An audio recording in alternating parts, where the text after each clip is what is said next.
You are listening to Recovery Queen Melissa Presents Tales from the Trap. I am your host, Melissa McMillan. I am a recovering addict, a human trafficking survivor, and yes, a human trafficking convict. I spent 20 years in active addiction, experiencing things most couldn't imagine.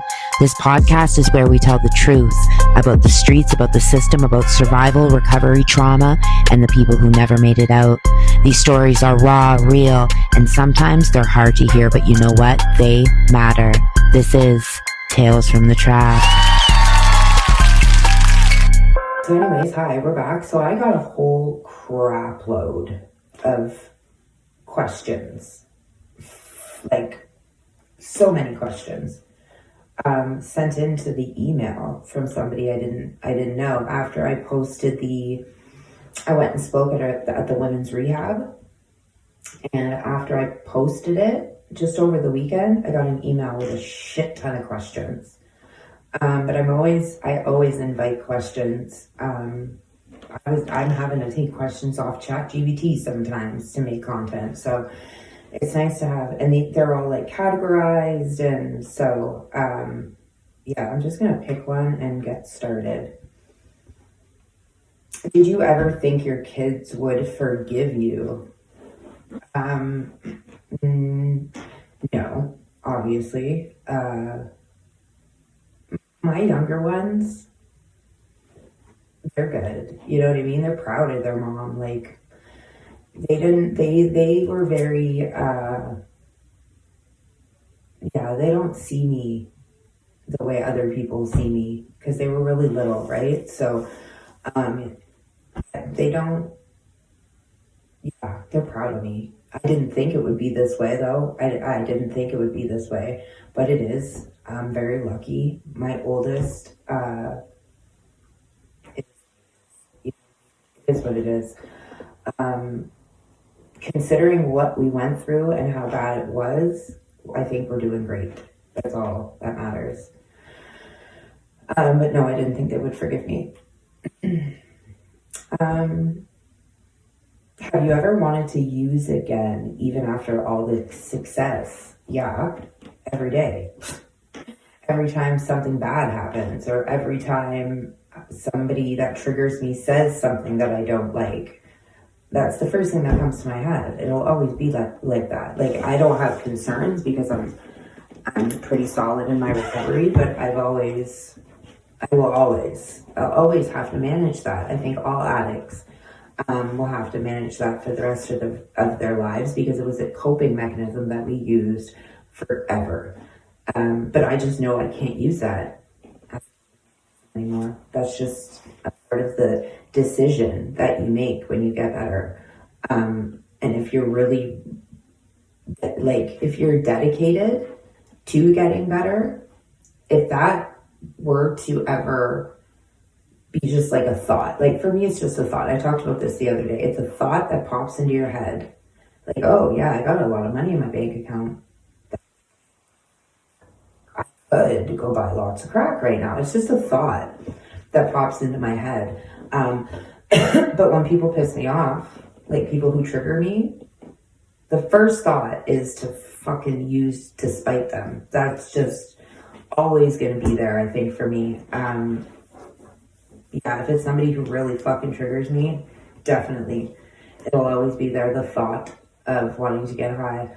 I practice harm reduction though, so I smoke weed. That's why for me abstinence didn't work because bitch, I need to smoke me a motherfucking joint. I need to, you know. I don't drink anymore, but I'll have a drink here and there. It's my birthday on Friday. I'm gonna have a couple drinks with my friends. So that's it though. Like that's why I practice harm reduction. Because if I do feel that way, I'm like, yo, I need to go smoke a big fat fucking joint. I need to go smoke a fat joint so I don't smoke crack, right? Or I need to have a drink so I don't smoke crack. Like this summer I wasn't well. I was not well. I was not mentally well for like a month. I was totally disassociated and I was drinking every day. The minute I would get home from doing whatever I was doing throughout the day and I knew I wasn't going to need to go anywhere, I would have a couple drinks. But the whole time I'm going, at least it ain't crack. At least it ain't crack. And that's just it for me. I don't have guilt about it, bro. I don't have guilt about it. It's harm reduction literally saved my life. It did. Some people like me who had decades long chronic substance abuse issues, sometimes abstinence from everything does not. And like, bro, if we're gonna be real, if we're gonna be 100% abstinent, that means no coffee, no fucking cigarettes, no none of that shit. No, sorry, that ain't for me. Because if we're gonna be real, if the 100% abstinence crew says that methadone and all that shit isn't recovery, let's be real. Coffee isn't either. Cigarettes aren't. So let's be real. So don't play that game with me. Don't play that fucking game with me. I have a problem with people who think that the only way to recover is that way, when bitch, that never worked for me for how motherfucking long. I went to meetings every goddamn day, sometimes twice a day, and all that shit, that preaching fucking nonsense. And it's funny. So I know somebody who has a loved one who's in that program. I'm talking about AA, right? Because they are very 100% abstinent, or you will fail. It's very black and white for those people, right?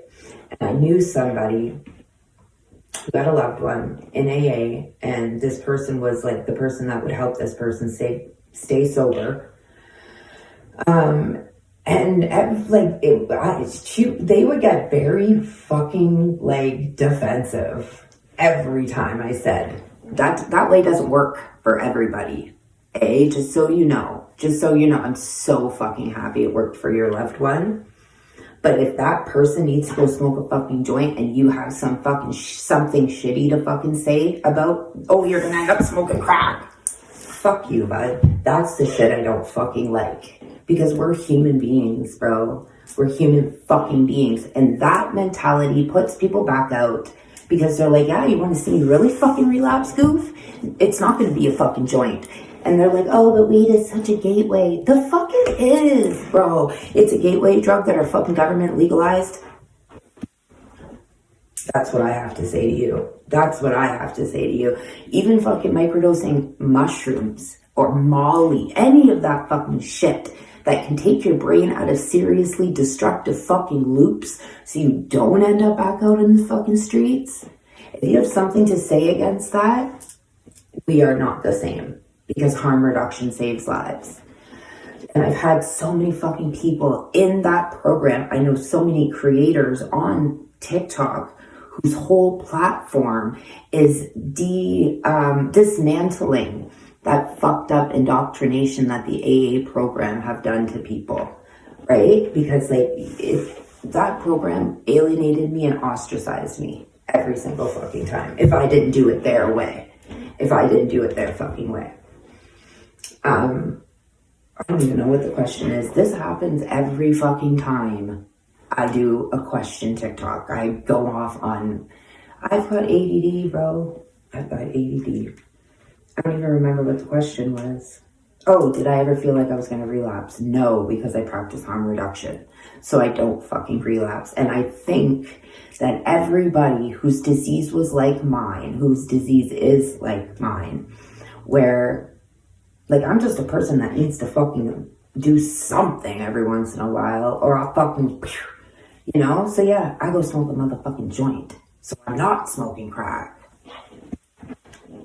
So I have a hard time with people who think negatively about harm reduction in that regard. You know what I mean? I'm not a harm reductionist, and let's get that clear. I am not a harm reductionist. There are so many things that I don't agree with that harm reductionists rally for and advocate for. And I'm not even going to get into it because I just practice harm reduction in my own recovery. That does not mean by any means that everything harm reduction is about that I agree with. Let me just say, like, sometimes the safe supply thing, I get the concept of it, but I would rather people be on programs like Sublocade than being given pain medication that they're going to inject themselves. Like, I have a hard time with Safe Supply. I understand the concept. I know we don't want people to die from fucking bad batches of down. I get it. I just don't think that is the road to recovery for me. I don't know. I don't know. I think programs like that should be heavily monitored by physicians, and there should be some kind of like taper, or I don't know how it works, so I don't even know how it works, so I'm not even going to talk about it, but I just see some fucking shit online, and who knows what is true, but about the Safe Supply thing, and I'm just like, ooh, I don't know about that. I don't know about that. I don't know about that.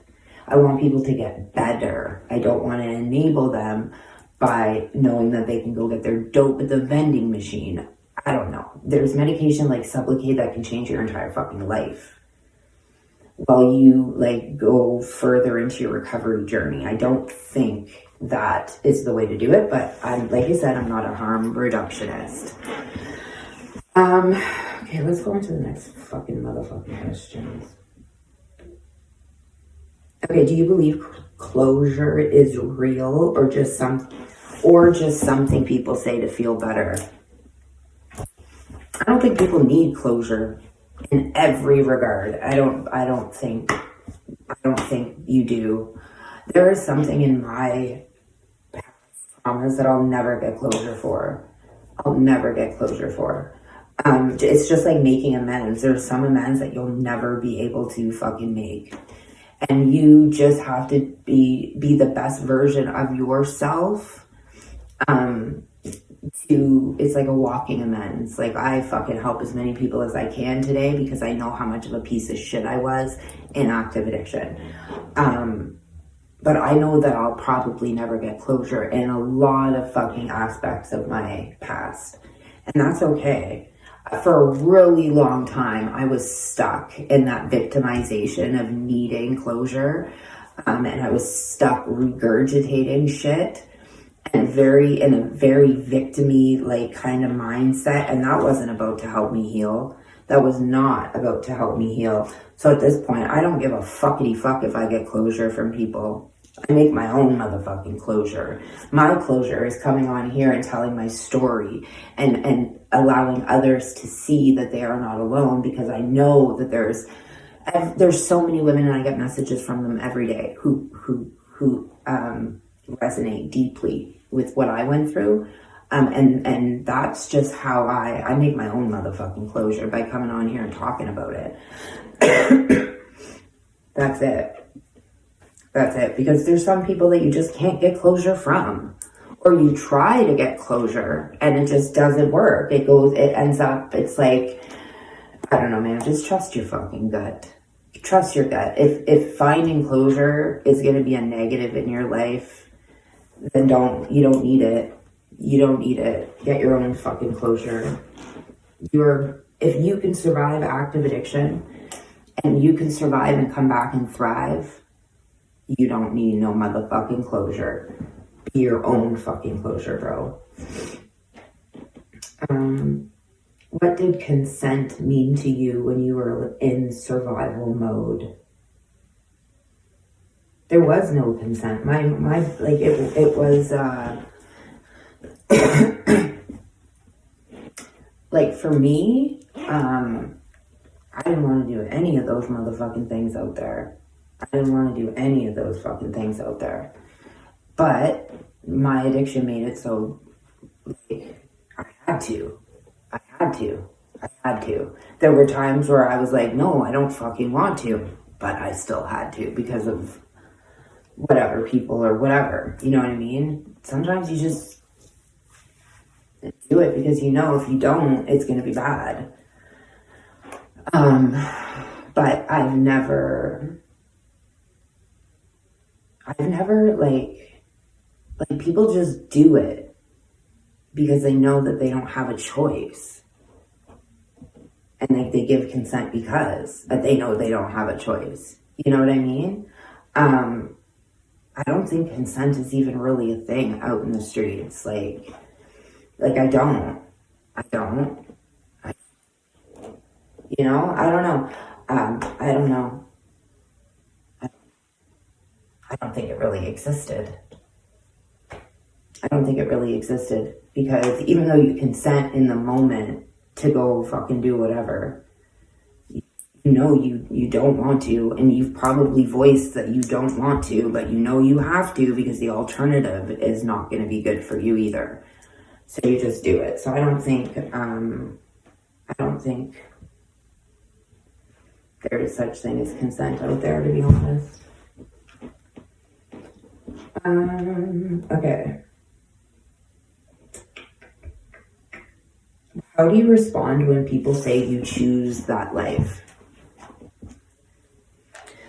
Anybody who says an addict chooses to be that way, that's all I need to know about you. It's like arguing that substance abuse is a disorder. People with much more education than you and I say it is. Go talk to Gabor Mate and we'll chat about what your beliefs are when it comes to addiction. And even Gabor Mate gets it wrong sometimes because he talks about how addiction stems from trauma. And I don't think mine did. I don't think mine did at all. So people who say that it's a choice, obviously, have never, like, people choose if they want to get better or not. That's where the choice is. People choose if they're going to keep going. That's the choice, but they don't choose to be out there. The choice that I made, I was a child. I was a fucking child.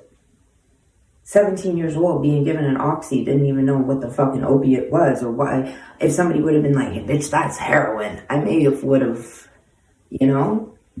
Bitch, I didn't choose that. But that one choice at 17 years old changed the entire trajectory of my existence. The rest of my life was off to the races in regards to addiction. You think I chose that, bro? The fuck? No. So there were times where I knew my addiction was stronger than the rest of me. And I chose to fucking go out there because the alternative didn't even exist.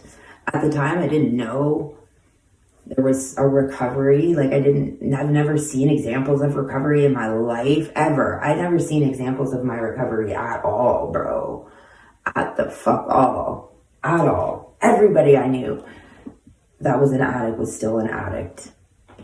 There was no such thing as being like, hey, I'm in recovery. No, that wasn't out there. So, yeah, I always go off in tangents. What was the fucking question? Oh, how do you combat people that ask about if that's, you know what I mean? If people say that addiction is a choice, to me, that shows their character. Because you don't know what the fuck you're talking about. And for you to come out with your whole chest and say that, bitch, no. I don't even bother with people like that. The fuck?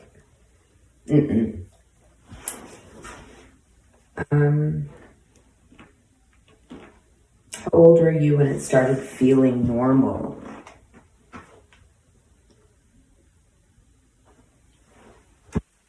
They're talking about sex work. Sex work never felt normal. Ever. It's not normal. It was normal out there. It's fucked up how normal it is out there, though. Like, it's normal for a boyfriend and girlfriend to be doing it, sex work, and him watching and doing negotiating with the Johns, and that's normal, bro. That's the fucked up part. The shit that we think is normal out there, it's normal. That's just, how old was I, bro? I was 22? No, wait. 26 when I started. So I was out there like 13 years doing sex work on and off. I was just in my 20s. I was in my 20s, and every girl I knew at the time was doing sex work because they were hooked on opiates. So it was normal. It's fucked up how normal it is, bro. It's fucked up how, like, even, like, mothers and their daughters, that's normal. It's fucked. It's fucked. Let's just move on.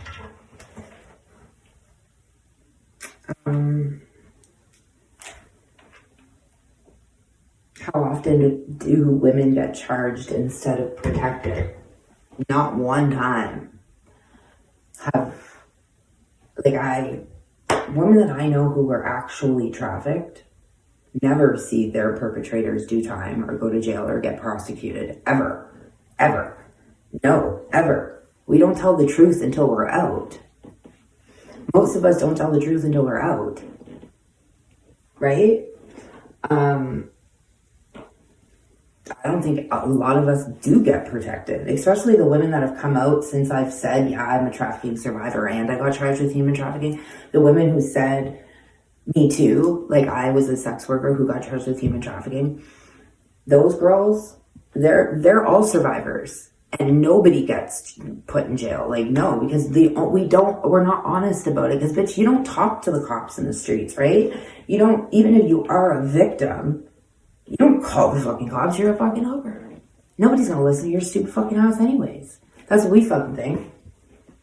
It wasn't until I got arrested where I was going, are you fucking kidding me, bro? Where the fuck were you when I was getting fucking tricked out? Where the fuck were you? Like, so many girls get charged whose own perpetrators never saw a day on range. That's normal. That's normal. So we were just talking about this on TikTok. Not everybody who gets charged with human trafficking is a human trafficker. Let's be real. Okay? I want to make that perfectly fucking clear. The vast majority of women who get charged with human trafficking are victims themselves. And the men are usually fucking drug dealers, too. It's all... You get what I mean? Do you get what I mean? It makes me sick when they put women that have been charged in the media. There was an example of one, it was posted online in that human trafficking nonprofit that I consult for. It was two men charged with a bunch of human trafficking shit and then a woman in between, like the mug shots. And everybody was like, fry them, throw them in jail, get rid of the key kind of thing. And I was like, hey, can we please understand that in my country of Canada, you are innocent until you're proven the fuck guilty? And that girl in that those two dudes probably had a hand in exploiting her too. So be fucking careful who you vilify. Be careful who the fuck you vilify. Because it takes for somebody like me to come out and be like, whoa, whoa, whoa, whoa, whoa. For y'all to be like, oh my God, you're right, you're amazing. But then you see females up on charges and you're like, that bitch should be under the jail without even understanding 9 times out of 10 she was exploited too. So watch what you fucking say. Watch what you fucking say. And watch the ill you fucking wish on other people. Because 9 times out of 10, women being charged with shit like that, they were hurt too. 9 times out of 10, it takes a real monster of a female to know how much that industry fucks you up and make people do it. Sorry, I have a lot more faith in women than I do men. So when women get arrested for shit, I wait until the shit comes out. I don't fucking come out here. No. In my country of Canada, you are innocent until you are proven motherfucking guilty. Because and the vulnerable demographics who are arrested for just because they're fucking indigenous half the time in my country, you fucking wait until you say somebody's guilty. You fucking wait. Wait until the evidence comes out against that person. Shut your fucking mouth until then. Sorry. Because not everybody that's been charged is guilty. Who's doing the charging? right? Exactly. Do you ever see people from that world? I did the other day. I seen one of my best friends in active addiction. I hadn't seen her since like face to face since like 2018, probably even 2017. I don't even know. And she's in rehab, and I'm so proud of her. She was actually at the rehab that I did the speaking thing. Hold on. Sorry, not important. She was at the rehab that I did the speaking thing, and she cried. A lot of the stories that I told in the speaking thing, she was involved. Like, there was a lot of shit she was there for. But yeah, I see people. I see people sometimes. I see people. It's hard because, like, the other day I'm sitting downtown and I'm waiting for somebody to come out of a building. That's my sister-in-law, and she's... Anyways, so I'm downtown and I'm parked, and this girl who did not look good, no teeth, like, not look good, maybe 90 pounds soaking wet, and it was my friend. I realized it was my friend since elementary school too. It was like a girl that I knew, like, used to sleep at my house when we were kids type shit. She dated my cousin for a long time, like, and she's fucked, and she's 40, still out there smoking crack and doing down. And she did not look good. She looked bad. She looked terrible. And then she saw me and was like, oh my God, you look good. And I'm like, oh, bro, you can do it too. She's like, we were talking about my kids. She's like, did you get your kids back? I'm like, yeah. Like, I told her the whole situation. She's like, yeah, I'm going to get mine back too. And it breaks my heart, bro. It breaks my heart. It breaks my heart to see that. I don't like to see that. The other day, I'll tell you about this. I'm outside on the phone in my front yard by the dumpster. Like, not by the dumpster, but like a couple yards away from the dumpster. And I see this girl crouching next to the dumpster. I didn't see the guy that was on the other side of it, though. It was her and a dude, but I couldn't see him. And I'm on the phone. And I'm talking to my sister-in-law, and I'm like, yo, this fucking broad is doing dope. I swear to fucking God. Broad daylight out. There's cars. There's kids everywhere in my co-op. Homie. There's kids fucking everywhere. So I'm eyeing her. Like, you fucking bitch better not whip out some fucking tinfoil, because I'll lose my whole ass mind. And that's exactly what happened. She pulls out the tinfoil. And I went, what the fuck, bitch? I'm like, don't fucking do your down here, you stupid. There's babies everywhere. What the fuck is wrong with you? Get the fuck up and go. And she's not moving, and she's doing this back. It's not down. It's not down. I said, get the fuck up. And I lost it a bit, because the fuck you're going to sit there and do fucking some kind of drug on tin in the middle of the fucking... No, Linda. Anyways, so I'm like, bitch, you're not fucking moving. Start moving. And I'm walking towards her now. And as I get closer, I realize it's my friend. She didn't recognize me, though. She did not recognize me. We went to high school together.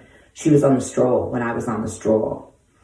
And when those two guys hurt me and threw me out of the car, remember I say I ran to another working girl that had a backpack with a bunch of clothes, and she gave me clothes? That was her. That was her.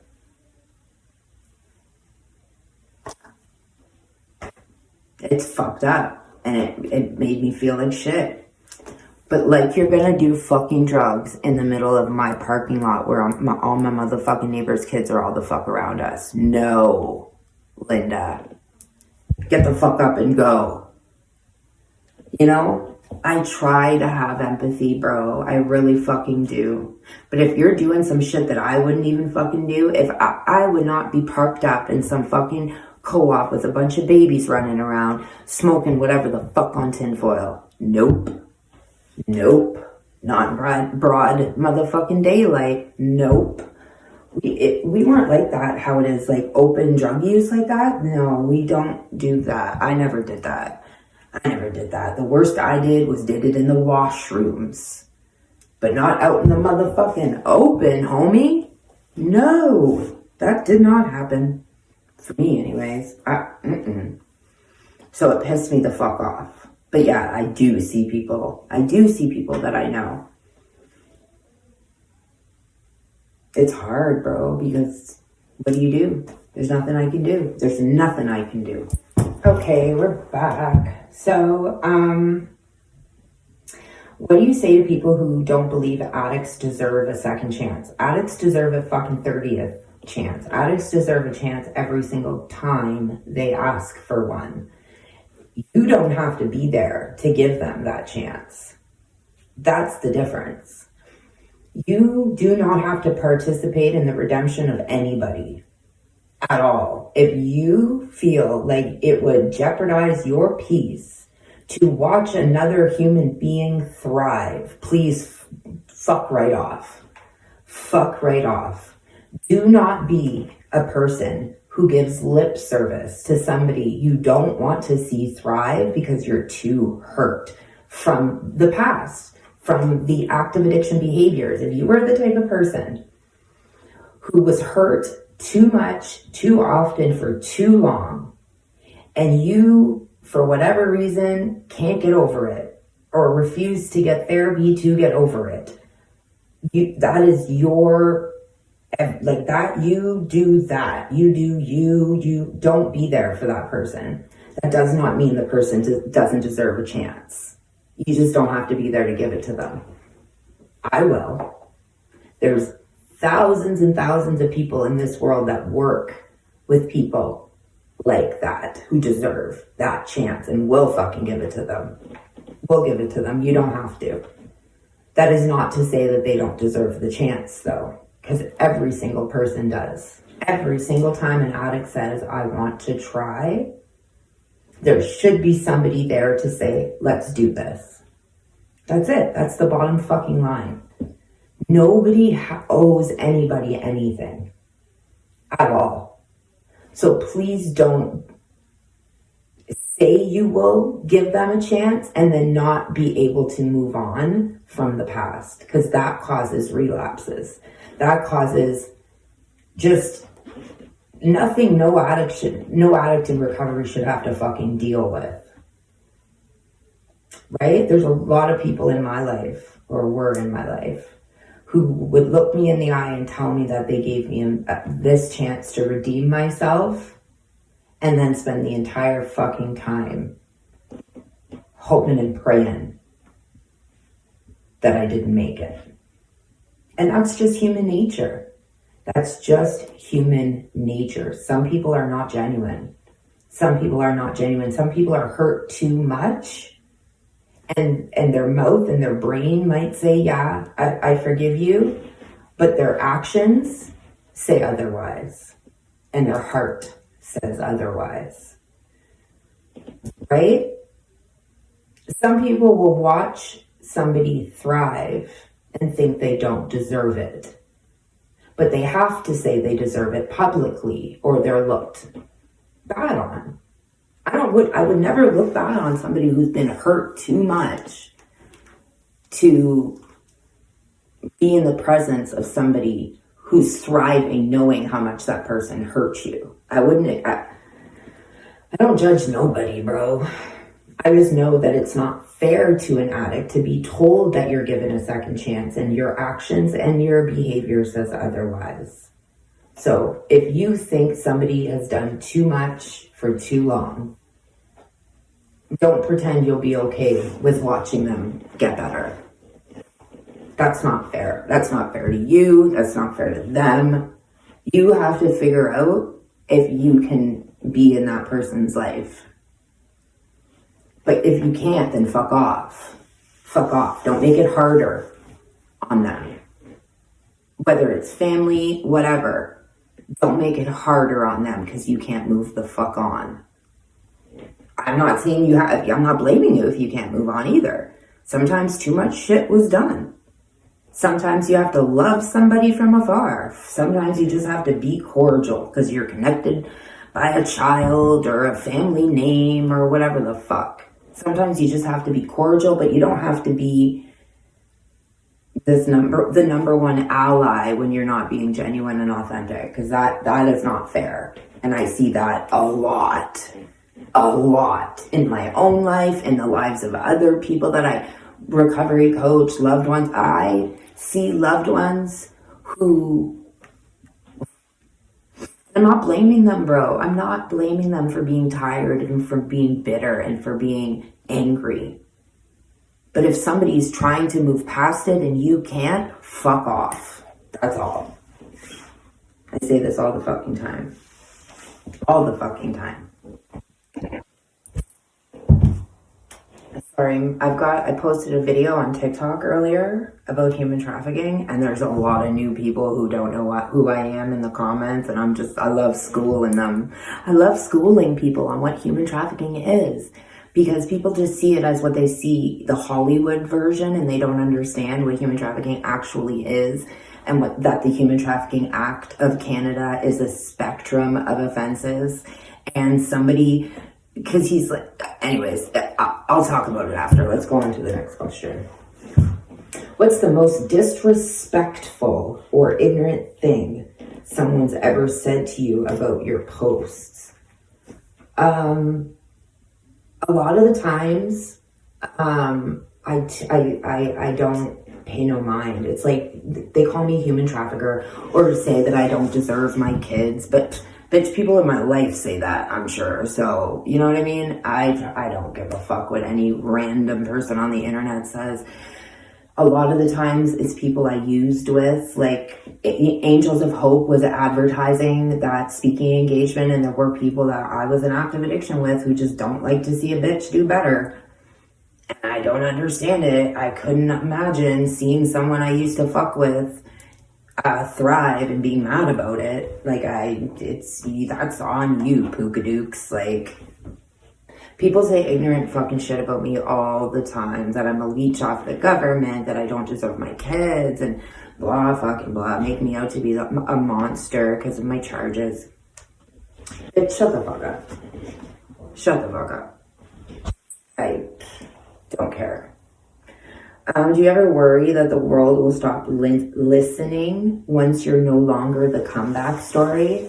No, because my story it's not just about recovery. There's so many facets of my story. There'll always be something that I can talk about and help people about. And I don't give a fuck about views and posts and likes and all that shit. The only thing that I like about that is my message gets to reach more people.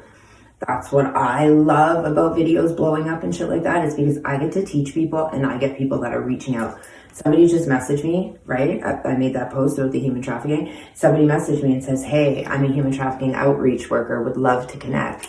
Those things, it'll always be like that. There's always going to be some person that hasn't seen my content that I can help or connect with, or, you know what I mean? So I could care less about the media and fucking people being like, oh my God, you're on that fucking podcast or whatever. Yeah, I could give two fucks about that shit.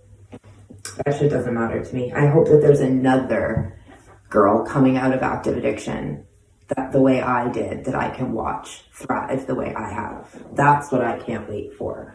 It's the girls coming up underneath me that I can't wait for someone to take my motherfucking place. You know what I mean? I can't wait to see girls that I know get better. Do you think social media helps break stigma? Or does it just turn pain into entertainment? No, I think it absolutely does, because if I didn't have social media and TikTok, I wouldn't have, it was a star. Like, so I say the stars aligned and I got better, and there's a whole bunch of stars that needed to be there to line up in order for my miracle to happen, right? TikTok was a star. TikTok was a star. I needed an outlet. I needed something that I love to do, and bitch, I'm an actress.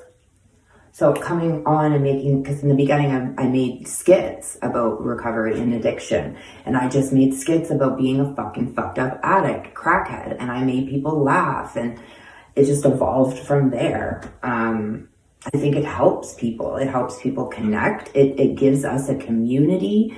There's strangers on the internet who have been there for me since the jump.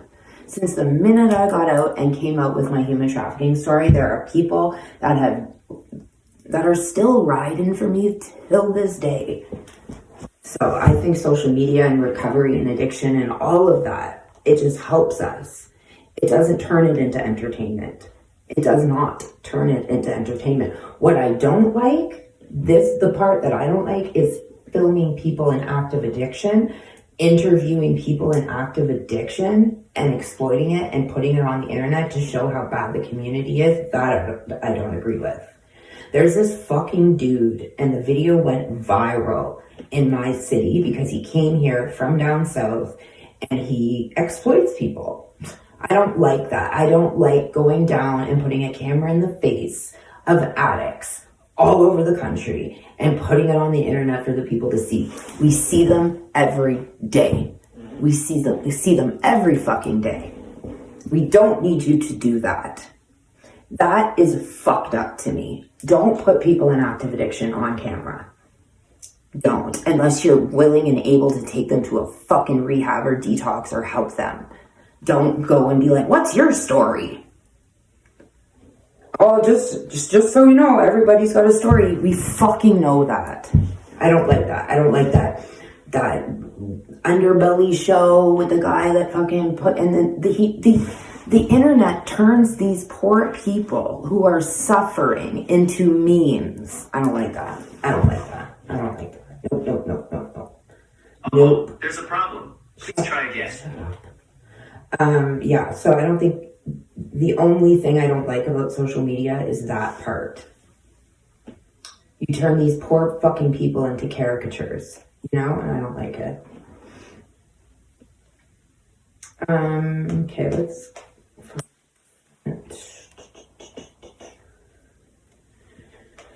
There's a whole bunch, man. There's so many.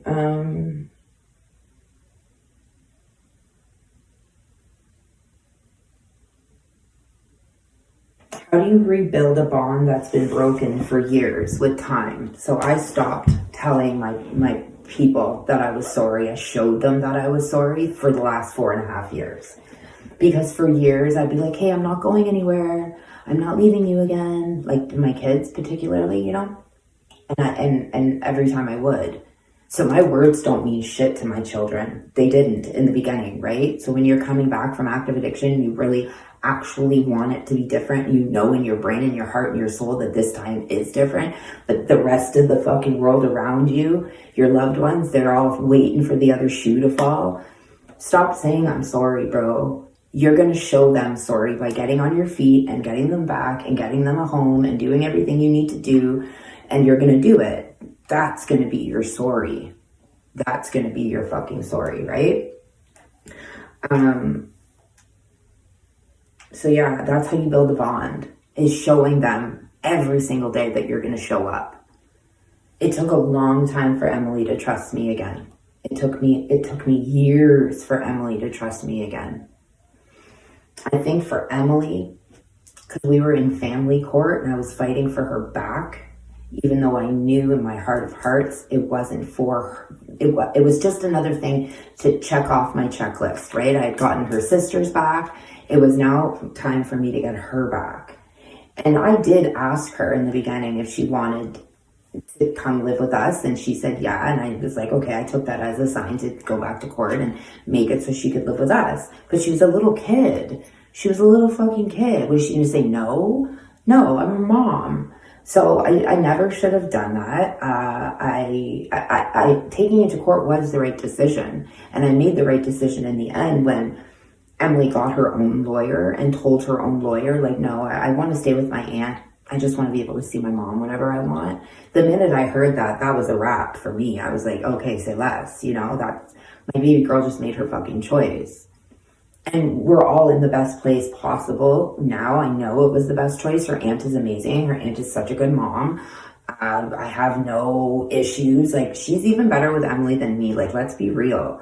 My daughter has a lot of fucking behavior issues. She's a child that was adopted, and a lot of children that were apprehended and put in other families end up having behaviors manifest because of it, right? It's trauma, bro. That's what happens. Even if they're babies, it still happens. That's how it manifests. And issues at school and behavior and opposition defiance issues and, authority, all that shit.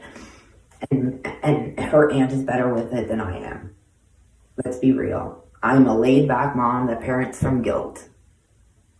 Emily needs her parents. I knew that. And I knew that I made the right choice. Her knowing that I fought and settled, and I think that's created a really good bond with all of us. Like, I just think we're all in a really good place. And all it is time. Time will get you there.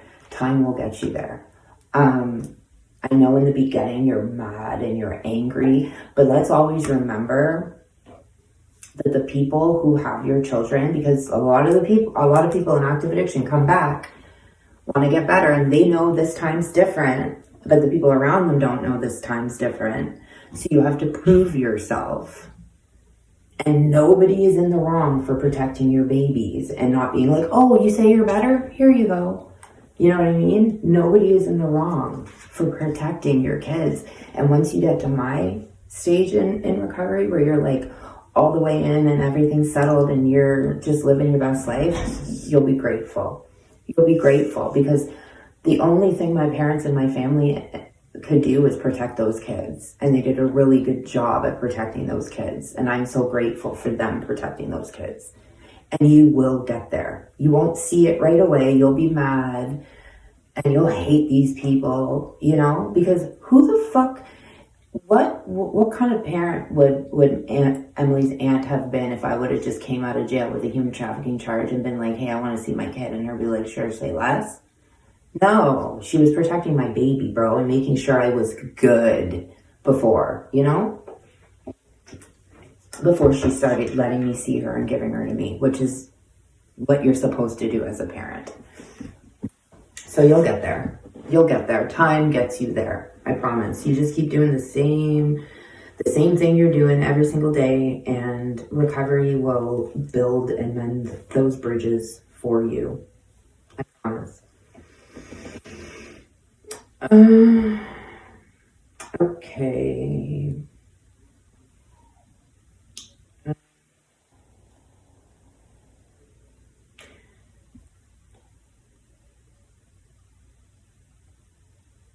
How do you use your platform responsibly when you could trigger others? Usually in the beginning of my speeches, I always say that if anything I'm saying brings something up in you, that you just need to reach out, because there are resources available to you. Because I don't tell my story to trigger anyone. So when I do stuff with survivors, when I do stuff with addicts, every time I talk to these people, I always say, there are resources available to you. Please, if something is stirred inside of you and you're triggered, you need to reach out. Because people are willing and able to help you get through whatever is going on.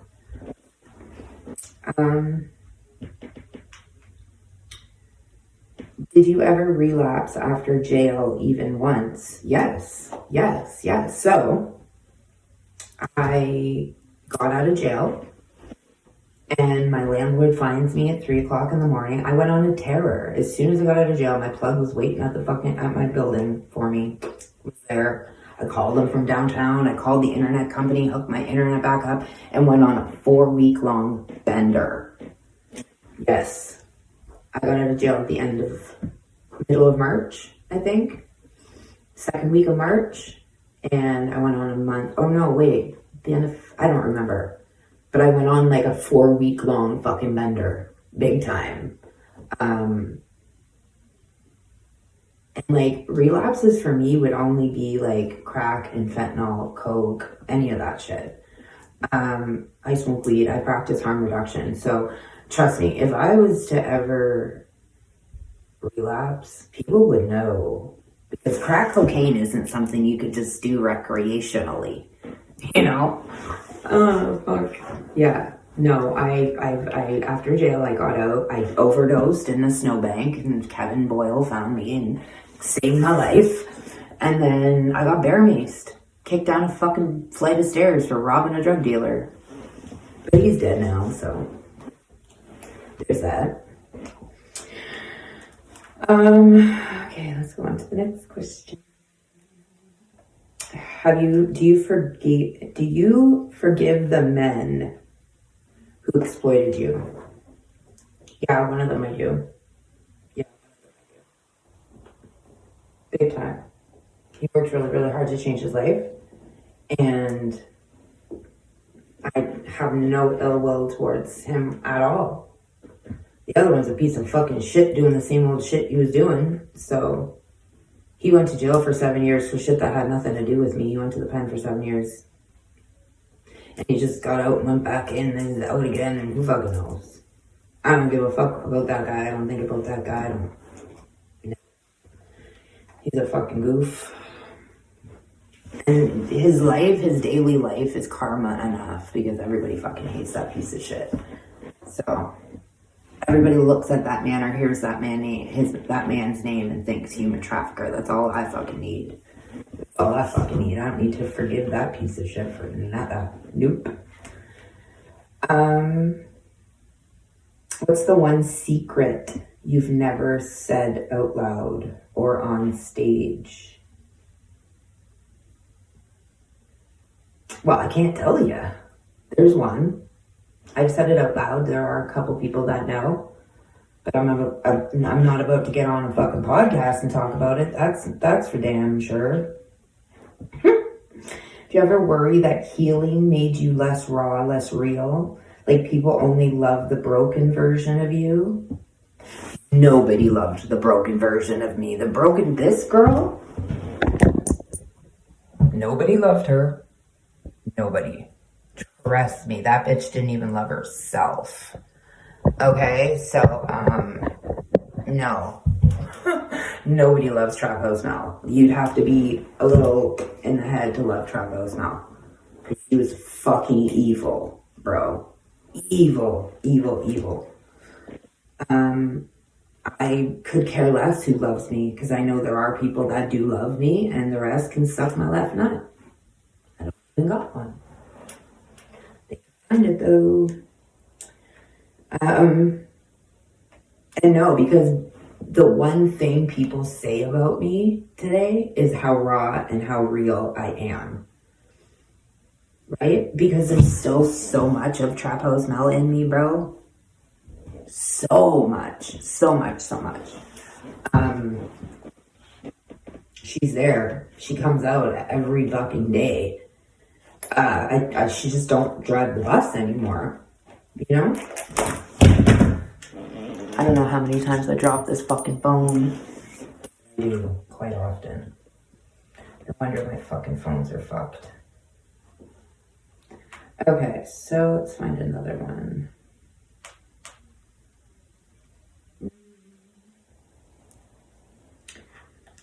Okay, how many times did you think this is the last one before it actually was? Oh, millions of times. Every time I would get high, I'd be like, okay, I'm done now. Sometimes I would even call my plug and be like, yo, don't fucking sell me any more dope. And then show up at his house at 5 o'clock in the fucking morning. You know what I mean? I said, this is a lot every time. Like, it went on for 20 years. It was, I never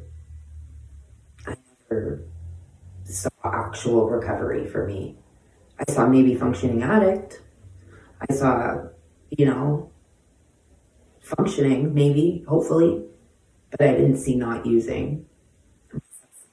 I didn't see never using opiates again, that's for damn sure. That shit was the love of my life since I was a child. So I never saw that for me. Okay. When you were deep in it, did you ever think you'd be the one to make it out alive? No, no. No, actually, I was convinced that I was gonna die in a trap house. I thought, that was my fate. That was it. I didn't see any of this for me. Nobody does, I don't think. I don't think any addict, I'm gonna move this, hold on. I don't think any addict who gets better in the beginning, or any addict period, let's say not gets better, but like when you're in it, you can't envision the other side. So that's why you can't get there. That's why it takes so long to get there. For me, it was 18 years to get there. I would see little glimpses of it. I would see little glimpses of Melissa. So when I had Aria in 2013 and I got rid of her dad, who I've been with for 13 years, and I was alone with a new baby and no man, I started to see glimpses of this person. That was the only time that I actually started to see, because how I know that is because the things that I was doing when I was in that mode, that bubble. It was only a few months before I met Emily's dad, right? But from December until May of 2013 going into 2014, I was writing like a blog. I was writing my story. I was really, really in it. Like I was all about it. And all I was doing was, and bro, all of the shit that happened before 2016 was all a dress rehearsal for what happened afterwards. And I was still writing my story, and it was a good story. You know what I called it? I called it Tales from the Trap, Descent into Madness. That's what I called it. Isn't that crazy? And I knew I had this name for something, but I saw glimpses of me back then. It was the only time. I can't say I wish, because I wouldn't have my Lou. You know, I wouldn't have my beautiful little girl if that didn't happen, if I didn't meet her dad, obviously. But she was there. There was a glimpse of her in 2013. It's really sad that it took another 10 years, 11 years, 12 years for me to finally get here, but I never saw it for myself. Glimpses, though. Do you believe there's a difference between being clean and recovery? Yes. Okay. I love this conversation. I'm not clean. I'm in recovery. Because for me, substance abuse was just a part of it. It was just a part of it. I loved the streets and everything having to do with the streets. I always have to have my little toe just in the streets, just a little bit. Substance abuse was just a part of that. I was addicted to the life, and I'm in recovery from the life. I'm in recovery from substances. I'm in recovery from sex work. I'm in recovery from toxic men. I'm in recovery from domestic violence. I'm in recovery from being in and out of jail, institutions, and fucking overdoses. Like, I'm in recovery from all the fucking people that I used to love to fuck with. I'm in recovery from having child protection in my life. I'm in recovery from being evicted all the time. I'm in recovery from all of that shit, bro. The substances was just a tiny little piece. I'm in recovery from being trap house Mel. There's a huge difference between being clean and being in recovery and doing the fucking work, because I've done the work. I know a lot of people who are clean who haven't done the work. I know a lot of people who are clean that haven't done the work. Right? Yeah, I think there's a huge difference, because I'm also not clean. I practice harm reduction, right? So I still smoke weed, I still drink. I microdosed Molly like 3 times in the last 4 years. Microdosed mushrooms. I practice harm reduction because harm reduction is the only thing that saved me. 100% abstinence would never have worked for me because it never worked in the past. And it was not like marijuana is the one thing that I really needed to incorporate in my life. Big time. But I always tell people, smoke weed. If you're in recovery, smoke weed. It'll make you feel better. I promise. I promise you. Thank God my Canadian government legalized it. Okay, let's do one more question. How do you feel about the treatment system in Northern Ontario? Does it actually work? The Indigenous ones do. The ones that focus more on the person than the fucking process. Yeah. I find a lot of people focus on the process and not the person, whereas Indigenous treatment centers focus on the person and their story. Not these are the things you have to do in order to achieve the recovery that I want you to achieve, because everybody's recovery journey is different. I think with MAP programs and therapy, that would be more successful than rehab, because I've been to rehab 11 different times all over Ontario, and the only ones that I ever fucked with and thought for a second maybe this time is different before I would get out and relapse, but it was the Indigenous ones, the ones who incorporate the 7 grandfather teachings, and the ones that smudge and teach you how to give thanks and lay tobacco and sing and dance, and those are the only ones that gave a fuck. The only ones who saw me as a person and not the person that they've got to put through the process. Because that process does not always work for everybody. And I find Indigenous programs focus on your journey individually, not the journey that one must go on in order to be successful. Right? I think we need to stress addicts need therapy a lot more than they need rehab. People need a fucking psychiatrist and medication and a doctor that can advocate and give a fuck about you, which is very few and far between. And the bureaucracy and red tape that comes along with somebody trying to get into rehab is a fucking joke. It's a fucking joke. I would go to the psych ward and spend months and months and months in there trying to get into rehab, and I would get out and still never get a call for a motherfucking bed. You know? The only time that I would actually go to rehab was when I was living at my fucking parents' house. And I had them to help me fucking fill out the 30 fucking stacks of fucking paper you have to fill out in order to go to rehab for 6 weeks. The bureaucracy and paperwork is absolutely ridiculous. There should not be roadblocks to mental health and addictions resources. There should not be this protocol that one has to adhere to in order to go to treatment. I shouldn't have to fill out a fucking stack of paper this fucking big. Bro, I can hardly fucking survive right now. You want me to do some paperwork? Yeah, let's see if that works. The amount of people that just say fuck it and don't go or don't try, that shit fucks me up, man. What's harder, getting clean or staying clean? Well, I'm not clean, but getting in recovery or staying in recovery, it was harder getting here. It was much harder getting here.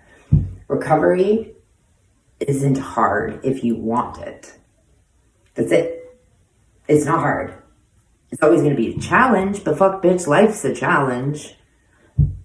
Recovery for me has been nothing but a fucking blessing. It's been work. I've had to work real fucking hard, but I want to, because I want it. Getting here and seeing it was the difficult part. Telling myself I deserved it was the difficult part. Seeing something past it was the difficult part. Because did you ever think that I thought for a second, after giving all my babies up for fucking to other people, that I would ever be a mom again? Like an actual mom. Without some fucking broad telling me how to be a mom. You know, without somebody else dictating how I should be a mom. I never saw that for me for a second, but bitch, I'm a mom who makes all the decisions today. I I couldn't see it. I couldn't see it. When you don't have it and you've lost it all, like you lost your children, your home, you gave it all up just to be a fucking addict. Because my story is similar to so many other stories where people lose their kids and they're just like, fuck it. What is even the point now? You can't see the other side.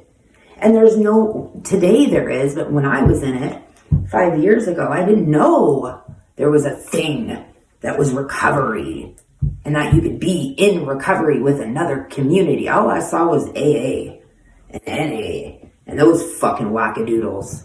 Sorry, but they are. You know, I don't fuck with that shit because they're all so fucking judgmental and mean and I can't. And every single time I'm like, oh, it works for some. I know somebody else says to me, you know how badly I was treated in that program? And then when you try to tell these people that maybe you should change the way you approach, you know, people get so fucking defensive. Like, oh no, if you don't do it this way, you're never going to be successful. Some people need this program. Perfect. Some people need that program, bitch, but not all of us. And my journey of recovery isn't less, what's the word? It's like that program. Oh, I'm in the program. It's like more, it gives more like, what's the word? What's the word I'm thinking of?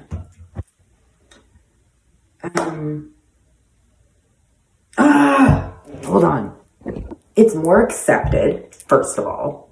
It's more accepted, and it's more like people give more, what's the fucking word? Hold on. Maybe accolades, like people give more accolades to people who have something to show from coming through the program. Like, oh, I got my chip. You know, like when people are like, well, what's your recovery program, Mel? And I'm just like, TikTok. You know, they're like, oh, you got sober on TikTok? And it's like, no, my recovery journey is not like everybody else's recovery journey. And just because mine's not like theirs, it does not mean that mine is any less, there's the word I'm trying to find again. It's any less, I don't know. It's not that it's any less successful. I can't think of the motherfucking word and it's going to piss me off. Do you get what I'm trying to say though? Do you get what I'm trying to say? It's like you have to do, we're so indoctrinated with the AA fucking procedure. Like, oh, you gotta give up your will or whatever the fuck they tell you to do. And you gotta surrender and fuck you gotta surrender. I'm fucking surrendering, bro. Now I gotta come here every goddamn day for the rest of my goddamn life and take a chip every once in a while? No, I'm good. I'm good. I don't feel like sitting around with a bunch of addicts that I used to fuck with. Like, you know, I robbed him. I bought dope off her. I fucking worked on the stroll with her. Like, no, I'm good. Thanks. I don't know how people can see that as fucking something we should be doing. I don't know, man. I don't know. There's no recovery in the NA program in my fucking community that I know of, bro. I can name maybe 5 people that I know fuck with that program that are successful. The rest go there because they're trying to be successful.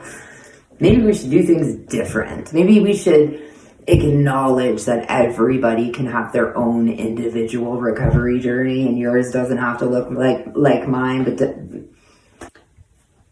I'm not giving you, what is that word? It's gonna piss me off. Do you get what I'm trying to say? Maybe I should end this. Okay, one more question. Fuck, let's keep going. One more question. How much time do I have? Yeah, one more question. This is such a random episode. How do you talk to your kids about drugs without hiding your past? Or wait, without hiding your past. I don't hide my past from nobody. My kids, I don't know how much they know, but I'm pretty sure they know. Because they watch my TikToks and they've read the fucking article in the paper and they've heard the media and they've, you know, people, my kids know.